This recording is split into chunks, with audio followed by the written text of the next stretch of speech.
Ciencias y tecnología. Química. Tercer grado. Bloque 1. Secuencia 6. Los átomos y las propiedades de los materiales. El modelo atómico. ¿Alguna vez te has preguntado cuántos átomos hay en un grano de hierro? ¿Cómo son esos átomos o qué forma tienen?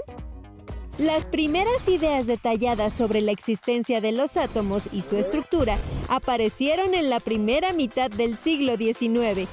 El químico John Dalton se basó en la ley de la conservación de la masa para analizar minuciosamente la masa de reactivos y productos, y en 1808 llegó a la conclusión de que los elementos y compuestos se forman de partículas muy pequeñas, indivisibles y combinables, a las que llamó átomos. Que los átomos de un mismo elemento son iguales entre sí y que los átomos de los diferentes elementos tienen masas diferentes. La propuesta de Dalton aclaró dudas sobre la naturaleza de los elementos y compuestos, pero no pudo explicar por qué existe la electricidad ni por qué los metales desprenden luz cuando se calientan mucho.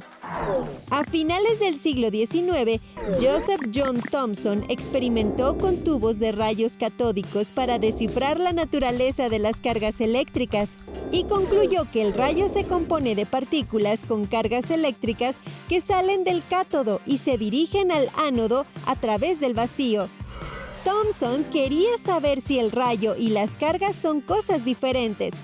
Para tal efecto, colocó un campo magnético en la trayectoria original del rayo y logró que ésta se modificara.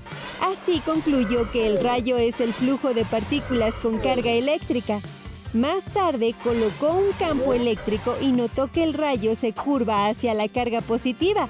Entonces, dedujo que las cargas del rayo catódico son negativas, a las cuales posteriormente se les llamó electrones. Como los átomos tienen carga neutra, Thomson supuso que estos son una masa de cargas positivas en la que están incrustados los electrones que tienen cargas negativas, los cuales pueden desprenderse y alejarse. Por su descripción, a este modelo se le conoce como budín con pasas. Para demostrar la veracidad del modelo de Thomson, Ernest Rutherford realizó el siguiente experimento.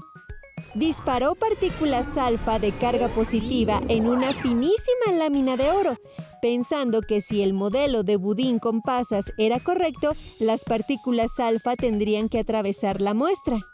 El físico observó que muchas de las partículas alfa atravesaban la lámina de oro en línea recta o con ligeras desviaciones, pero otras se desvían más de lo esperado. Incluso algunas regresaban casi a su origen, como si rebotaran en algo sólido y de gran masa.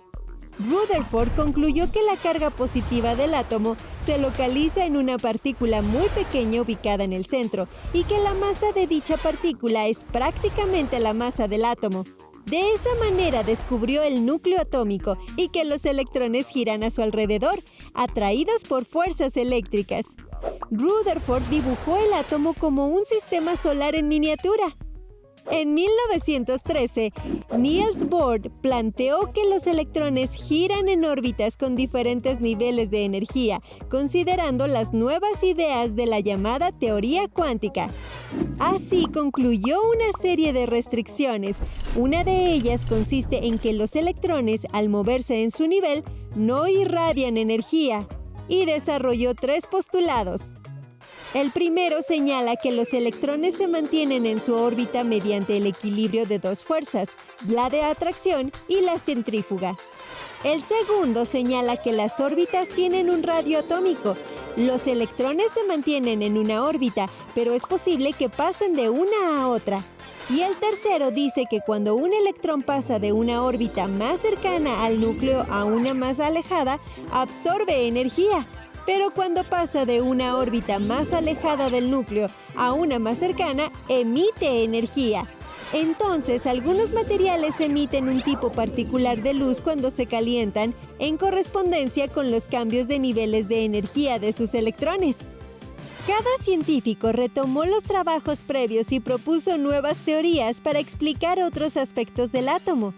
Después de la propuesta de Bohr, apareció el modelo mecánico cuántico del austriaco Erwin Schrödinger. En él, los electrones no tienen caminos definidos, sino espacios que rodean al núcleo en los que se tiene mayor o menor probabilidad de encontrarlos.